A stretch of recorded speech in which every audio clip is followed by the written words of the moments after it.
Sous ces dunes reposent les restes des anciennes civilisations de Mésopotamie et leurs secrets. L'aube de l'histoire économique.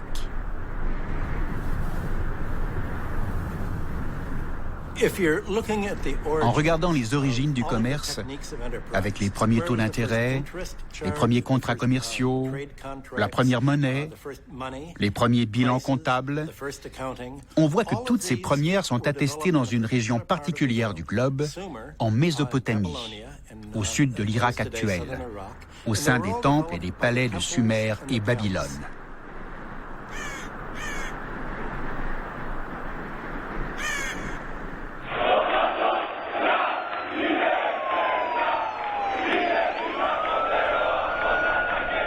Athènes 2012, 5000 ans plus tard.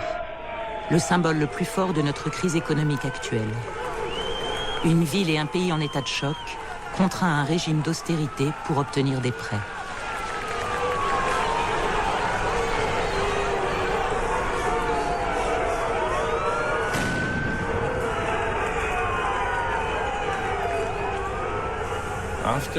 Après 2 ou 3 ans de ce programme d'austérité et de politique de choc, nous faisons face à un désastre économique.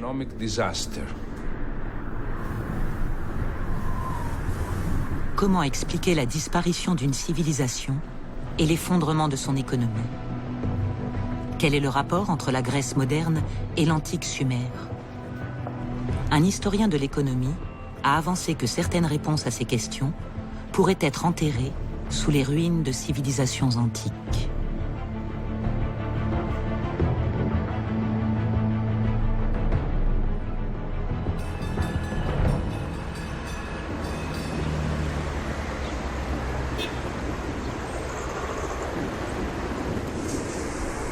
L'économiste Kari Polanyi revient à Vienne sur les traces de son père.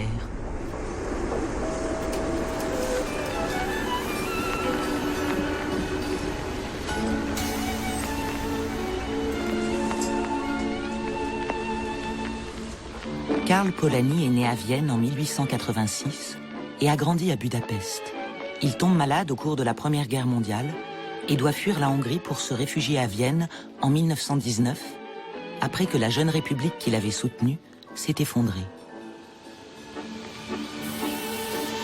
Ja, bitte schön.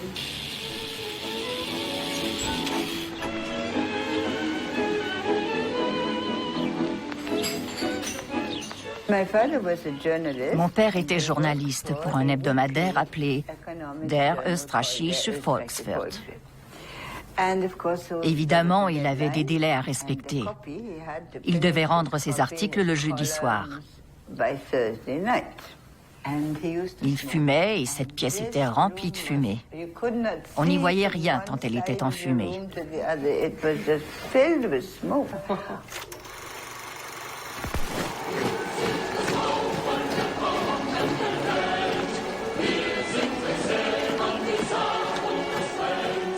Vienne, autrefois capitale d'un empire, était en 1920 une ville divisée politiquement dans un pays en lutte contre le chaos économique.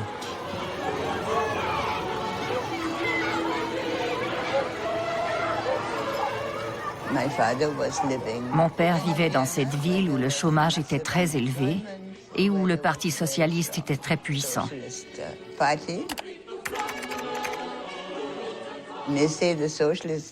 Le Parti socialiste autrichien a été réélu à Vienne à chaque élection entre 1918 et la guerre civile. Karl Polanyi s'était profondément impliqué dans la politique et le mouvement socialiste viennois.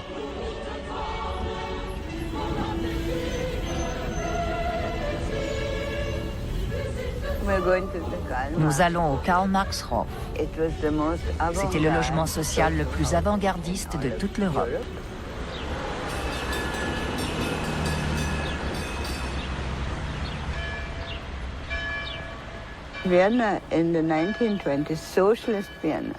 Dans les années 1920, les socialistes viennois ont réussi ce coup de force qui ne plaisait pas à Hayek et sa clique. Parce que le financement de ces logements sociaux se faisait grâce à l'impôt sur les logements privés. En 1934, cette expérience est brutalement interrompue. Civil war flares up suddenly in Austria. The government, deciding to suppress the socialists, countered a general strike by martial law. The strongholds in which the Schutzbund, or Socialist Defense League, hold out are huge blocks of flats built for the Viennese workers by the Socialist Council of the city. The strength of the buildings enables them to prolong resistance for several days, and artillery has to be brought into action against them.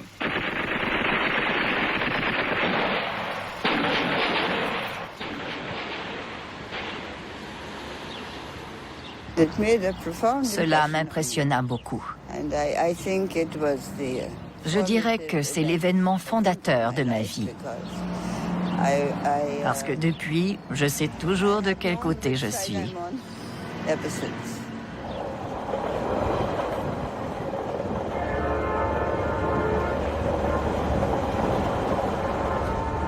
Karl Polanyi a dû quitter Vienne un an plus tôt, après avoir perdu son travail à cause de ses convictions politiques, après l'écrasement du Parti socialiste autrichien. Sa fille Carrie, âgée de 10 ans, le suit en Angleterre.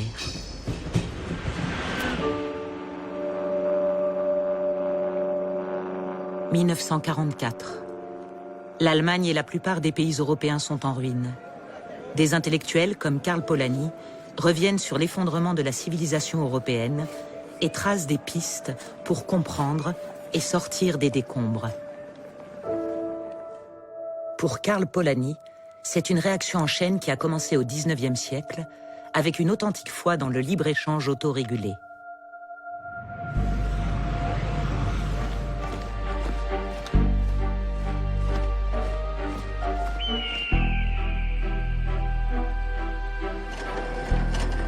Notre thèse et l'idée qu'un marché s'ajuste en lui-même étaient purement utopiques.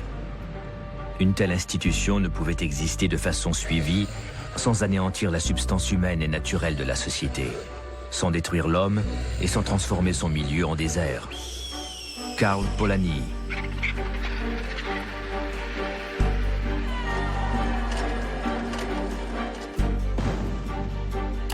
Son livre, La Grande Transformation, a été traduit dans des dizaines de langues. Les thèses de Polanyi ont trouvé une audience parmi les étudiants d'après-guerre d'Amérique du Nord qui y voyaient une occasion de repenser le capitalisme.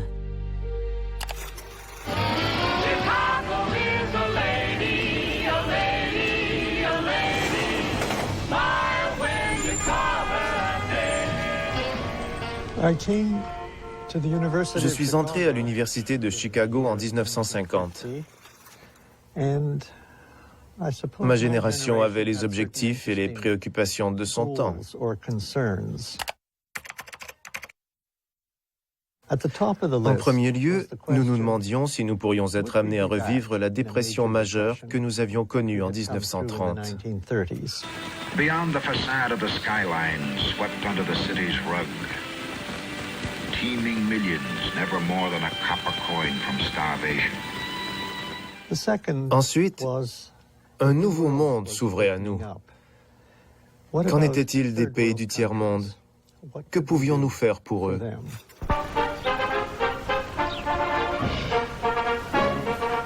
Somewhere east of Suez, where the best is like the worst, a crowded continent swarms with people, with palaces and poverty.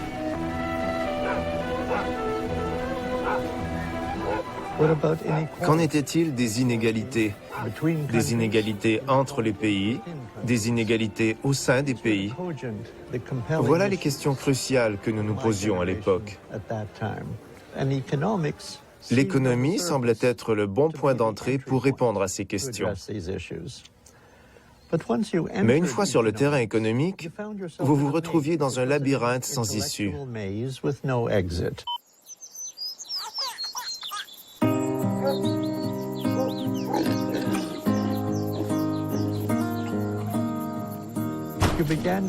On commençait par la proposition de base suivante. Le problème économique, c'est la pénurie. Il n'y a pas assez de biens pour donner à tout le monde ce qu'il voudrait.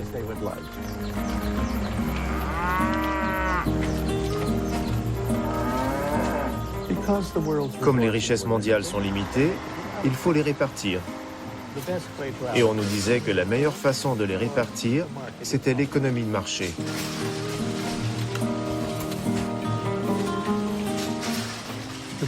Nous avons été coincés dans l'économie de marché. C'était une forme d'aliénation intellectuelle face aux vrais problèmes du monde. La théorie économique faisait penser à un hachoir à viande pour faire des hamburgers. Vous y mettez du pain rassis, des oignons, de la viande hachée, ce que vous avez dans le frigo, et vous hachez tout ensemble. Dans tous les cas, cela donnera un hamburger. Et voilà le problème avec l'économie. Quels que soient les éléments de départ, vous vous retrouviez avec l'économie de marché, éternelle, omniprésente, incontournable et totalement aveuglante. Je sentais intuitivement que je devais en sortir.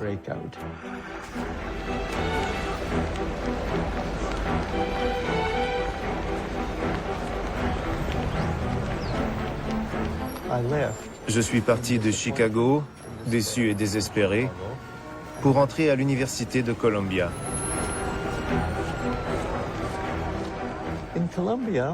Je suis tombé par hasard sur un cours intitulé « Histoire générale d'économie » donné par un homme dont je n'avais jamais entendu parler, Karl Polanyi.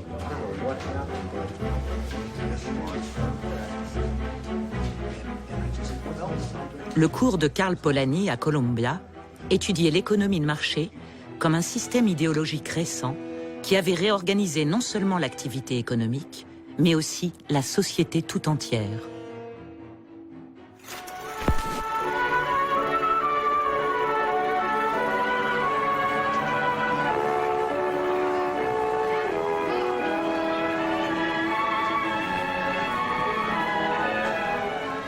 To help us get a glimpse into the future of this unfinished world of ours, there has been created for the New York World's Fair a thought-provoking exhibit of the developments ahead of us. Le futur du capitalisme, présenté à l'exposition internationale de New York en 1939, affiche le credo de son sponsor, la General Motors. L'économie de marché comble toutes les aspirations humaines et pas seulement les besoins économiques. Come, let's travel into the future. What will we see? Firebird 2 to Control Tower. We are about to take off on the highway of tomorrow. Stand by. C'est le résultat d'une société dirigée par le marché, écrivait Karl Polanyi, qui associe l'économie à des relations contractuelles et les relations contractuelles à la liberté.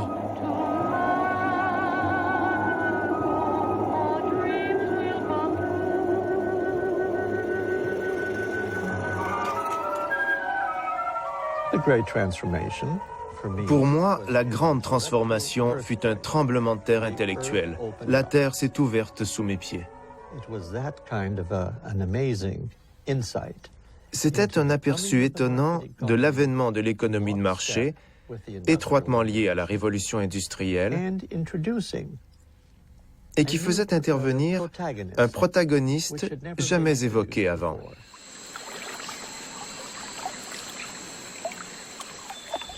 Dans la grande transformation, Polanyi mentionnait cet acteur ignoré de l'économie, à savoir la société elle-même, et non plus uniquement les forces du marché.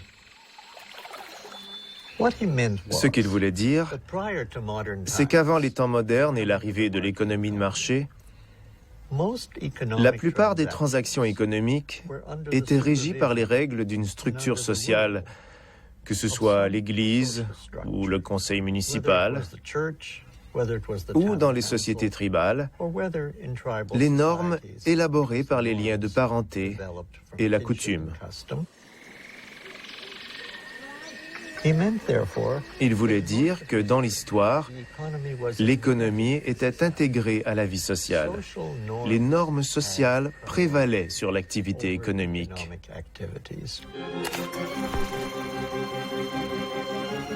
C'est ainsi que le réalisateur américain Griffith a imaginé Babylone dans son film de 1916, Intolérance. Babylone fait partie des sociétés antiques que Polanyi a étudiées.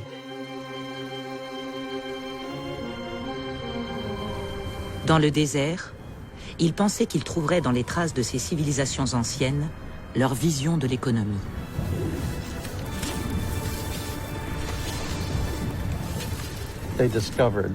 Ils ont découvert dans la Babylone antique, qui correspond à l'Irak actuel, de nombreuses tablettes sur lesquelles figuraient les contrats passés pour des échanges entre le palais et ses environs.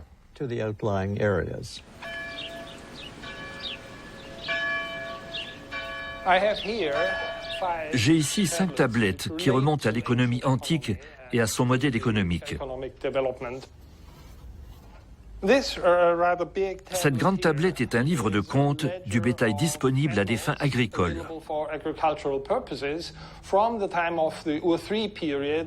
Elle vient de la ville d'Ur et date de la fin du 3e millénaire avant notre ère.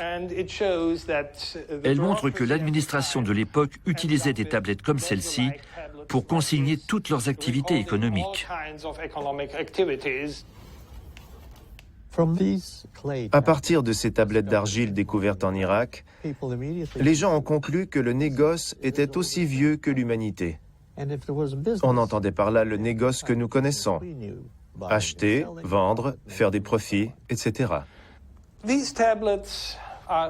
On pense que ces tablettes datent d'une époque où le centre de l'activité économique était plus le temple et le palais que le secteur privé.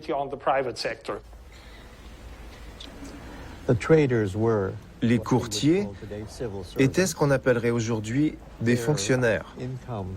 Ils n'étaient pas intéressés aux bénéfices, mais touchaient un salaire. Nous nous sommes trompés sur la nature de ce commerce. C'était bien du commerce, mais pas celui que nous pratiquons actuellement.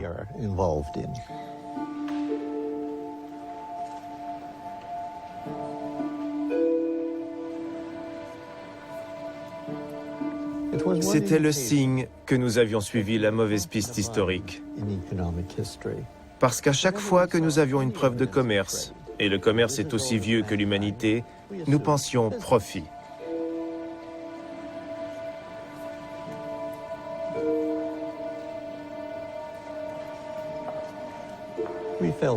Nous étions revenus à la théorie intuitive d'Adam Smith que l'humanité a une propension naturelle à troquer et à échanger.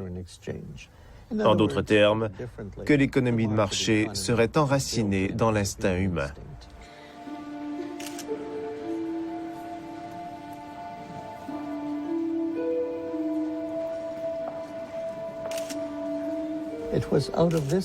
C'est à cette dérive que Polanyi a essayé d'échapper.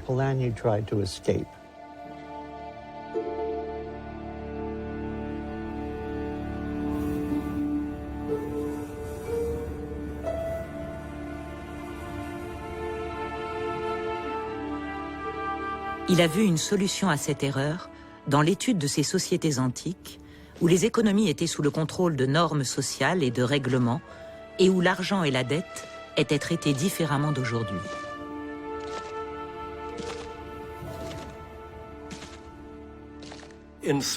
À Sumer et à Babylone, les gens qui avaient des dettes devaient payer une amende.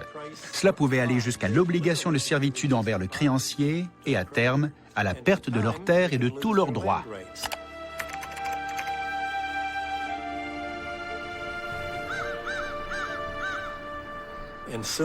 À Sumer, chaque nouveau souverain devait avoir une ardoise neuve. Pour cela, il devait d'abord libérer le débiteur maintenu en servitude, ensuite rendre la terre confisquée au débiteur et enfin annuler les dettes.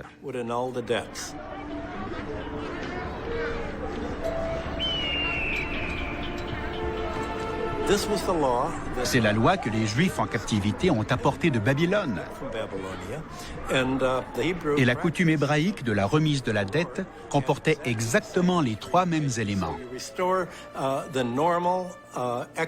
Ainsi, les moyens de production sont restaurés au sein de l'économie, tels qu'ils étaient auparavant.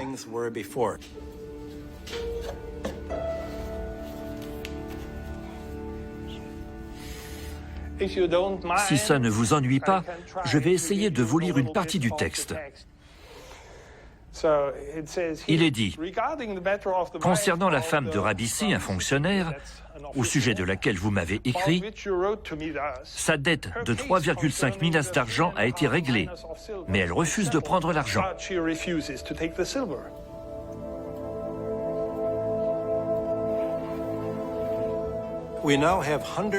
Nous avons maintenant des centaines de milliers de tablettes cunéiformes qui nous disent qui avait des dettes et à qui elles étaient dues. Presque toutes les dettes étaient contractées auprès du secteur public, au palais, au temple et à leurs collecteurs. En Mésopotamie, comme le gouvernement était l'entrepreneur et le créancier principal, il lui était facile d'annuler une dette qui lui revenait. C'est devenu beaucoup plus compliqué dans le monde romain, car les dettes étaient dues à des créanciers privés.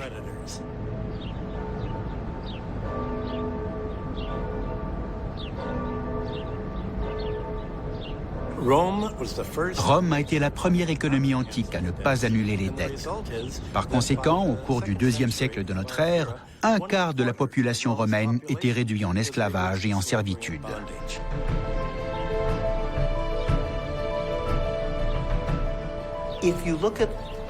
Si on considère les insurrections et les révolutions, j'aurais tendance à dire qu'il y a plus de révoltes à cause des dettes que pour toute autre raison. L'esclavage, la servitude, les arrangements féodaux, les castes, toutes les formes d'inégalité que vous voulez causent des révoltes ponctuelles. Alors qu'à cause de la dette, les peuples se soulèvent régulièrement.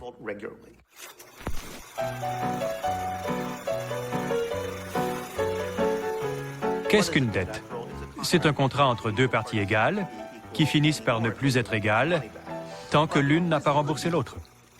Mais ça implique que ce contrat pourrait être égalitaire, et c'est à mon avis la raison pour laquelle cela peut devenir si explosif.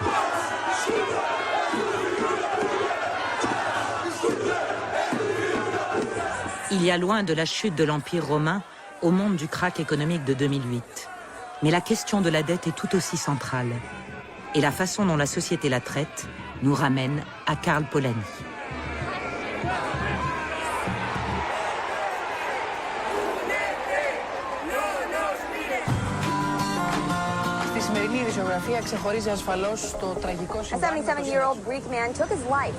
Plusieurs études révèlent une augmentation des dépressions et suicides en Grèce, où la crise économique et sociale paupérise des pans entiers de la population. Le 4 avril 2012, un retraité de 77 ans s'est suicidé par balle pour protester contre la réduction de sa retraite dans le cadre de l'austérité sévère que la Grèce a été contrainte d'appliquer pour pouvoir emprunter et éviter la faillite.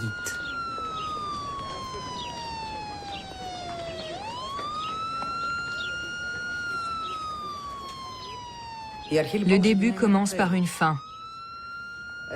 Voilà ce que mon père m'a envoyé sur mon portable le mercredi matin à 8h30. Point final. Voilà son message. Je me suis tout de suite activée, je l'ai appelé, aussi bien sur son portable que sur son fixe, mais je n'ai pas réussi à le joindre. Je suis descendue chez lui, à Ambélokipi. Je suis entrée et j'ai vu la note écrite de sa propre main.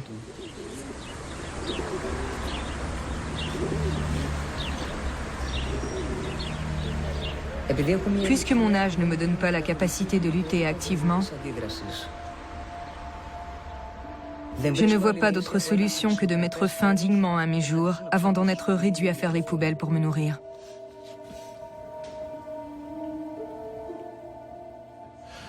Nous sommes confrontés à un désastre économique.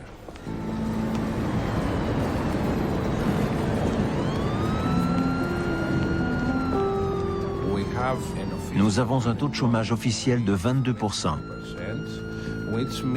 ce qui signifie que le taux de chômage réel doit être autour de 30%.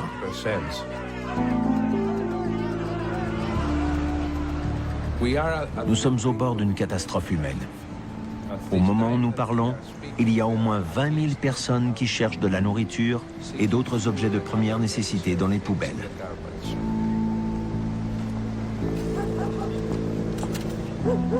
À force d'insister pour que la Grèce honore ses engagements, la crise économique s'est muée en crise politique.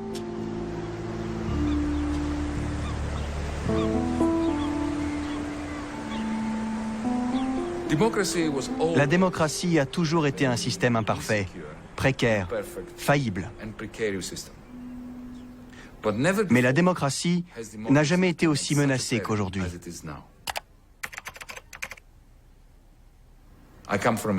Je viens de Grèce, un pays où les élites politiques ont disparu. Elles ont perdu toute légitimité. Ce n'est pas uniquement le gouvernement qui a perdu sa légitimité. Tous les mouvements politiques ont perdu leur légitimité. Et c'est un tournant majeur pour le pays dans lequel est née la démocratie.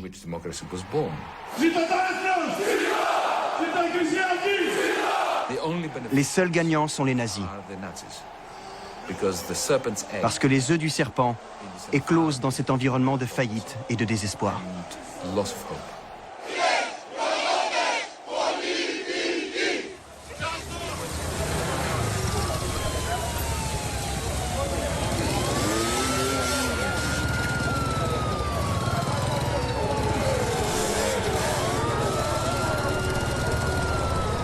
Γιατί ο κόσμος πεινάει, δεν έχει δουλειές, έχουμε γεμίσει λαθρομετανάστες. Κατάλαβες τι γίνεται. Πρέπει να φύγουν όλοι από εδώ πέρα. Ή με το καλό ή με το κακό. Και θα φύγουνε, να είσαι σίγουροι γι' αυτό.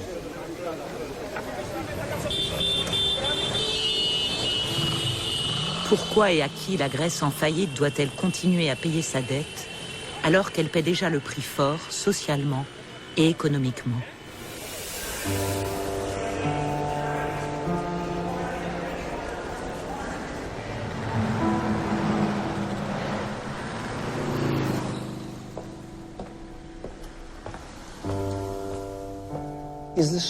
Quel étrange pouvoir moral la dette a sur nous.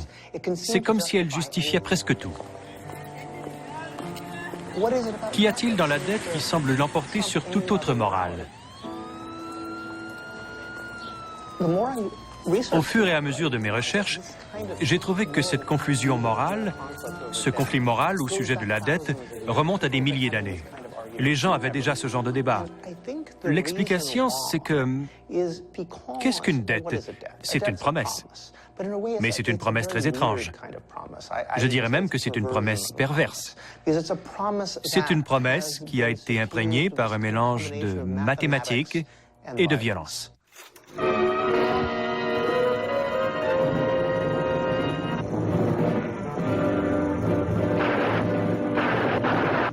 This is the true shocking story of Scarface Al Capone, who stalked out of Chicago to take America by the throat.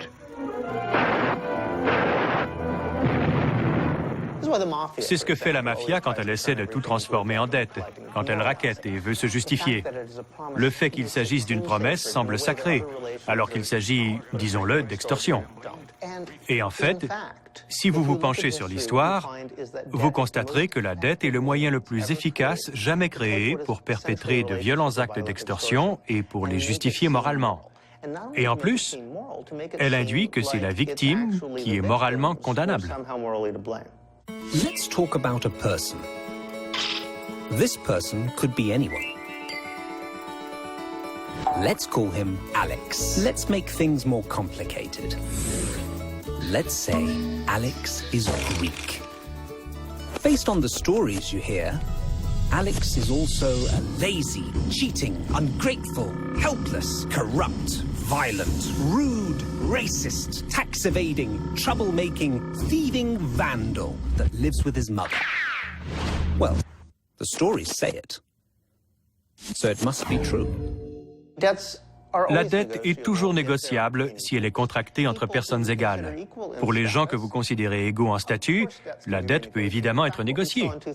Comme nous l'avons vu aux États-Unis en 2008, si vous êtes un groupe d'assurance américain, si vous êtes la Bank of America ou la Citibank, ils sont prêts à effacer des milliards de dollars en agitant des baguettes magiques de manière à supprimer la dette. Alors, comment se fait-il qu'un groupe d'assurance américain puisse voir sa dette effacée et que la Grèce n'y arrive pas? Clap on, clap off, clap on, clap off. The clapper. lets you turn capitalism on or off, however you choose. Don't trouble yourself with a complicated socialist revolution. Just clap on, clap off. Clap on when times are good and you make the profit. Clap off when times are bad. Just clap off the free market and the glorious state will provide. La seule explication possible, c'est que les Américains supposent que les gens des compagnies d'assurance américaines sont comme eux. Et dans l'histoire mondiale, la dette entre les gens de même niveau a toujours été fondamentalement différente de la dette entre forts et faibles. Que s'est-il passé? Quand la dette est-elle devenue un pur enjeu économique? Quand l'économie a-t-elle pris le pas sur les relations sociales? D'après Karl Polanyi, ce serait au cours de la réorganisation de la société lors de la révolution industrielle du XIXe siècle. Pour la première fois dans l'histoire, le travail, les terres et l'argent ont été transformés en marchandises.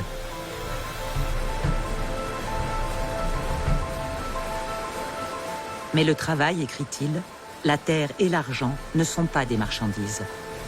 Le travail n'est qu'un autre nom pour désigner les activités humaines qui font la vie elle-même. Le marché a sa propre logique s'il a des biens tout à fait spécifiques, normaux, liés par l'échange. Mais la société rentre en risque lorsque le travail lui-même devient une marchandise.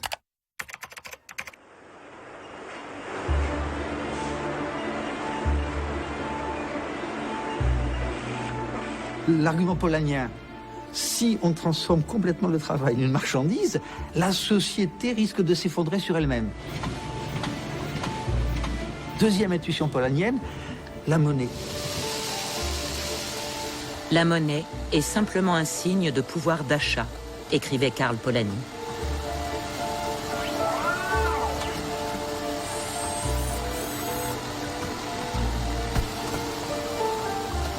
La monnaie est trop sérieuse pour être laissée à l'initiative de banquiers privés. À nouveau, deuxième intuition polanienne, le régime monétaire doit être garanti du comportement opportuniste des gens privés.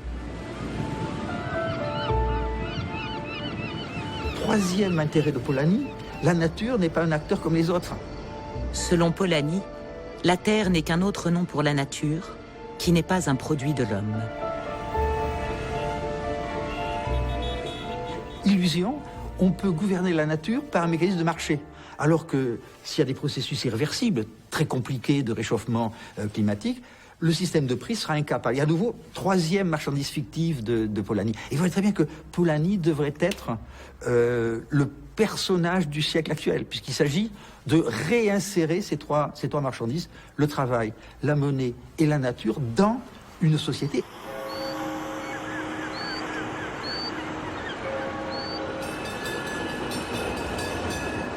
La dette de la Grèce peut illustrer l'idée de l'argent comme marchandise fictive de Polanyi. L'histoire commence ici à Francfort, le centre financier de l'Allemagne. Les banques allemandes détiennent la plus grosse partie de la dette grecque. Les créanciers essaieront toujours de récupérer leur argent. Et en effet, comme ils ont prêté de l'argent, ils veulent le récupérer. Donc ils essaient d'élargir ces prêts, d'imposer plus de taxes, de privatiser les actifs grecs afin de récupérer leur argent. 400 people have been detained in the Eurozone's financial capital after clashes broke out there on a second day of anti-austerity protests.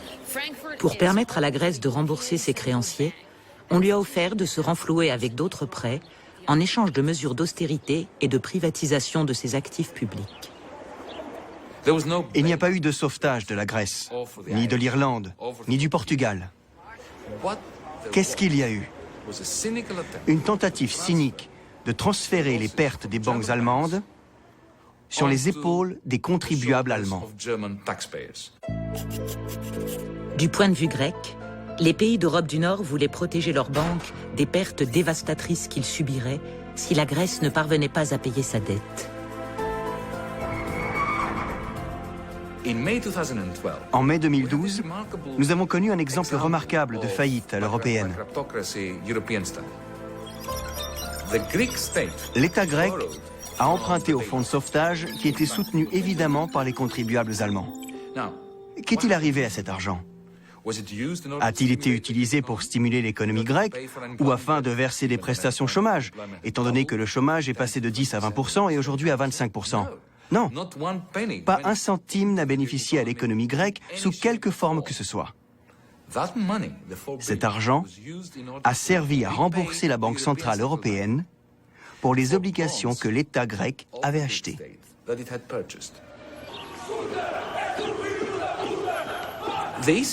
La BCE, la Banque centrale européenne, a acheté ces titres à prix réduit. Mais lorsque ces obligations sont arrivées à échéance en mai 2012, la Banque centrale européenne a exigé la pleine valeur nominale de ces obligations. Donc, la Grèce a dû emprunter à l'Allemagne afin de donner à la BCE une somme d'argent qui était bien au-dessus des coûts engagés par la BCE pour ces titres.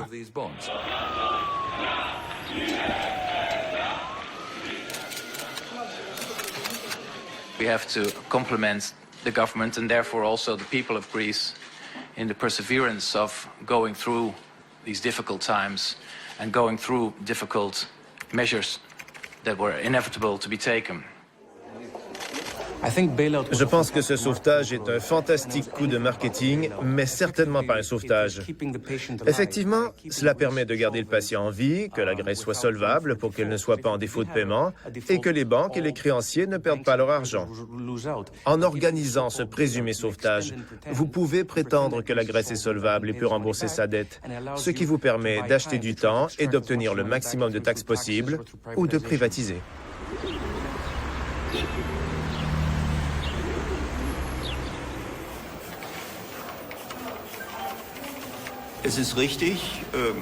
On pourrait dire, si on était cynique, que les banques ont inventé l'application du communisme à elles-mêmes. Tant que les affaires vont bien, elles font des bénéfices, de gros bénéfices, et de gros bonus. Tout est pour le mieux. Mais quand les affaires vont mal, et qu'il y a menace de faillite, elles sont too big to fail. Trop grandes pour échouer. C'est pour ça que, quoi qu'elle fasse, le soleil brille et la manne tombe du ciel. On pourrait dire ça cyniquement. Et cette thèse se défend superficiellement.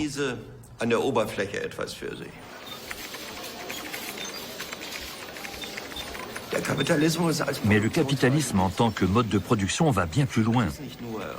La question n'est pas seulement de savoir si les banques doivent être renflouées ou non. On doit se demander quelles auraient été les conséquences. Aurais-je sauvé les banques si j'avais été au gouvernement? Oui.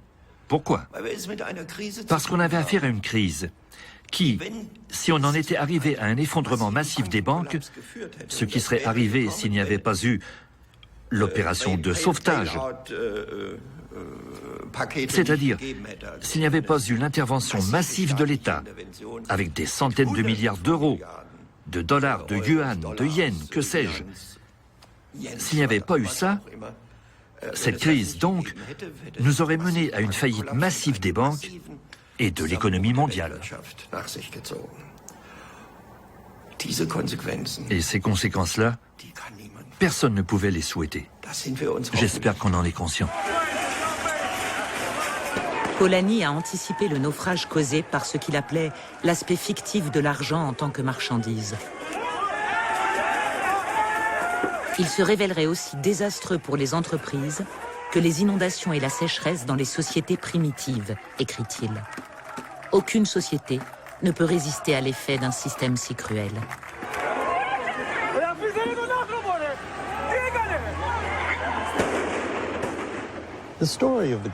L'histoire de la grande transformation est celle d'un refoulement.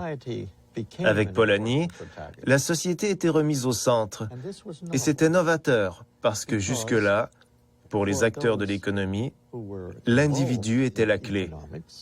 La société n'était pas prise en compte dans son ensemble.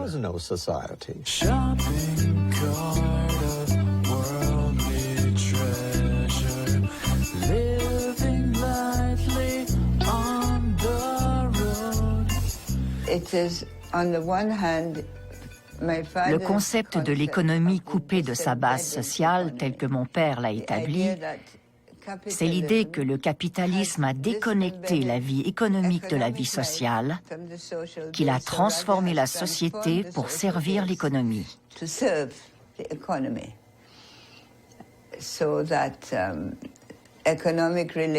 Ces relations économiques se sont mises alors à gouverner nos relations sociales. A tale of consumption. It fuels our economy. It has become the obsession of our leaders. That's why, when we were still in shock after 9/11, President Bush, among others, didn't call for us to mourn, or to pray, or to grieve, but to shop. We have been transformed from citizens into consumers, a nation of consumers. Pour mon père, c'est l'inverse. La société est la base et l'économie repose, dirons-nous, sur la société. Quand ces liens disparaissent, qu'on les ampute et que l'économie mène sa propre vie et commande nos actions, la façon dont nous travaillons, dont nous consommons, dont nous pensons, nous finissons par vivre dans un système intenable, car il dévore les relations sociales et aussi le rapport à notre environnement naturel. La place d'Athènes où Dimitris Christoulas s'est donné la mort est devenue un lieu de recueillement. Ses obsèques ont tourné à la manifestation politique.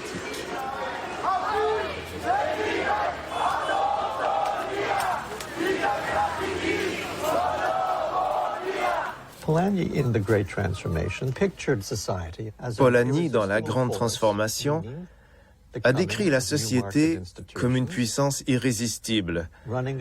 C'est-à-dire qu'aujourd'hui, si les nouveaux marchés s'y heurtent de plein fouet, c'est parce que l'économie de ces nouveaux marchés tend à exercer une emprise sur tous les aspects de cette société.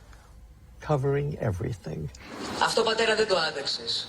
Σου ήταν αδιανόητο να σκοτώνουν την ελευθερία, τη δημοκρατία, την αξιοπρέπεια. Σου ήταν αδιανόητο να ορθώνουν γύρω μας τον κλειό του πιο σκληρού οικονομικού και κοινωνικού απαρτχάιτ. Σου ήταν αδιανόητο να εκχωρούν την ανεξαρτησία και να παραδίδουν τα κλειδιά της πατρίδας μας. Σου ήταν αδιανόητο η Ελλάδα να μην αναγνωρίζει τα παιδιά της και τα παιδιά της να μην αναγνωρίζουν την Ελλάδα. Σου ήταν αδιανόητη η κτηνοδία του καπιταλισμού να περιδιαβαίνει τις ζωές μας και γύρω μας να μην συμβαίνει τίποτε. Ποιος τη ζωή μου, ποιος την κυνηγά, να τη ξεμοναχιάσει μες στη νύχτα. Ce que nous vivons en ce moment est simplement le conflit exacerbé entre la démocratie et le marché. Mon père disait à son époque qu'il y avait une contradiction entre le capitalisme et la démocratie. On nous les a présentés comme complémentaires, les deux choses allant ensemble. Mais après un examen plus approfondi, ce n'est vraiment pas le cas. Pas quand le capitalisme prend la forme de cette financiarisation brutale et qu'il prend les processus politiques en otage.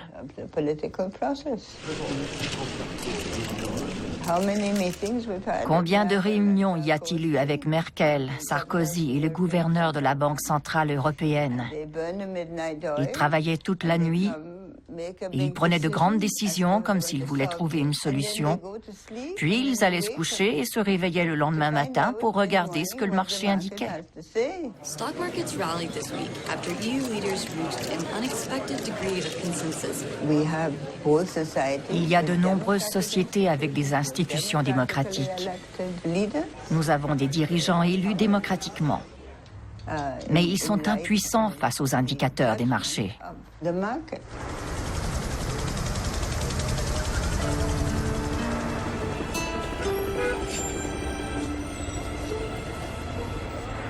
À l'observateur contemporain, il y a vraiment un paradoxe. D'où vient ce pouvoir de la finance? Il vient du fait suivant. Les électeurs votent de temps en temps. Tous les 5 ans pour la présidence, tous les 5 ans pour le Parlement, régulièrement au niveau local. Mais les marchés financiers, tous les jours, toutes les 20 secondes, évaluent le coût de refinancement de la dette publique.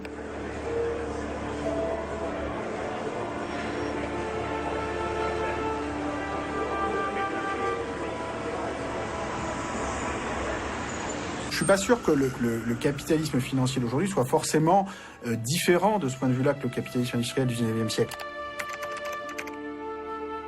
Ce qui est vrai, en revanche, c'est que le nouveau, disons, capitalisme financier mondialisé d'aujourd'hui contient un élément qui, là, était absolument absent du 19e siècle ou même de la première mondialisation financière jusqu'en 1914, qui est un niveau d'opacité financière et d'enchevêtrement des positions de possession croisée entre pays totalement hallucinant. C'est-à-dire que la structure de la propriété financière était beaucoup plus simple en 1900-1910, où il y avait en gros beaucoup plus de détention directe de titres financiers d'un pays sur l'autre. Aujourd'hui, la situation est beaucoup plus compliquée parce qu'on a, à travers un système d'intermédiation financière beaucoup plus sophistiqué, ces jeux de détention croisée entre pays créent un sentiment de dépossession chez les populations qui, je pense, est une des parties les plus inquiétantes du capitalisme actuel et qui n'est pas qu'un sentiment de dépossession, qui est aussi une réalité puisque chaque pays, finalement, se retrouve détenu. Enfin, les entreprises de chaque pays, l'immobilier de chaque pays, la dette publique de chaque pays est détenue à 50 ou parfois 60-70% par d'autres pays. Alors en fait, chacun détient les autres, parfois sans s'en rendre compte.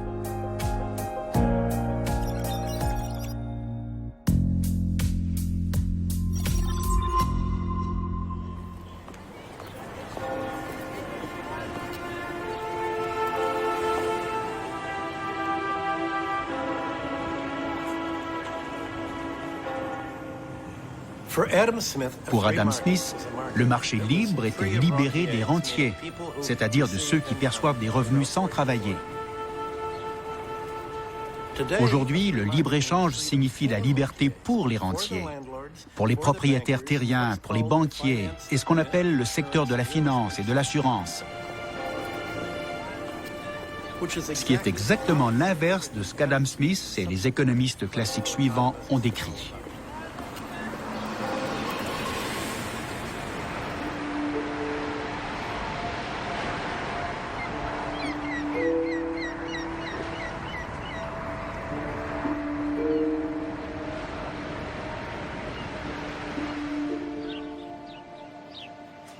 Karl Polanyi est mort en 1964. Ses cendres ont été rapatriées à Budapest, la ville qu'il avait quittée 45 ans avant sa mort.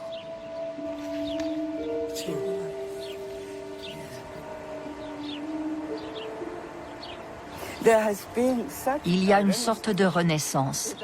Ces idées sont plus vivantes que jamais.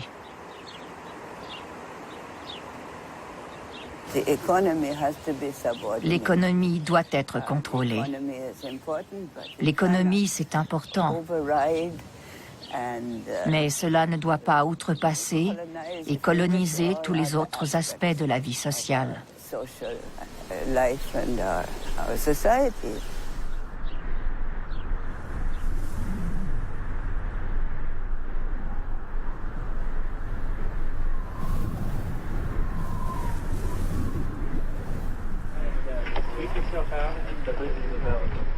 D'abord, la première clé pour l'avenir, c'est simplement qu'il y a plusieurs futurs possibles. C'est-à-dire qu'il n'y a pas de force purement économique qui détermine la dynamique de la répartition des richesses.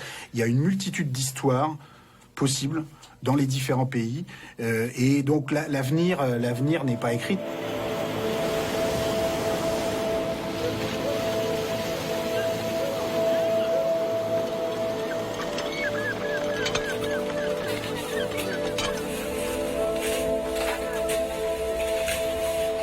Si on veut vraiment trouver une clé et résumer par une clé possible une des dynamiques pour l'avenir qu'on apprend grâce à l'histoire, c'est cette idée du rendement du capital structurellement plus fort que le taux de croissance.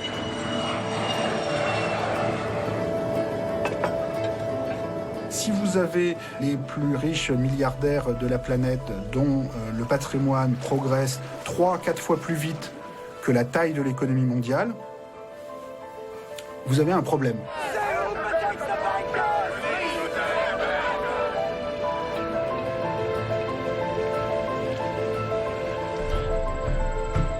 Si on n'utilise pas une forme démocratique et pacifiée de régulation de l'inégalité, alors d'autres formes se mettront en place. L'histoire invente toujours ses propres voies et invente toujours des nouvelles façons de régler les problèmes qui peuvent être parfois très violentes et très peu conformes à ce qu'on aurait souhaité a priori si on avait pu à temps examiner collectivement ces choses-là.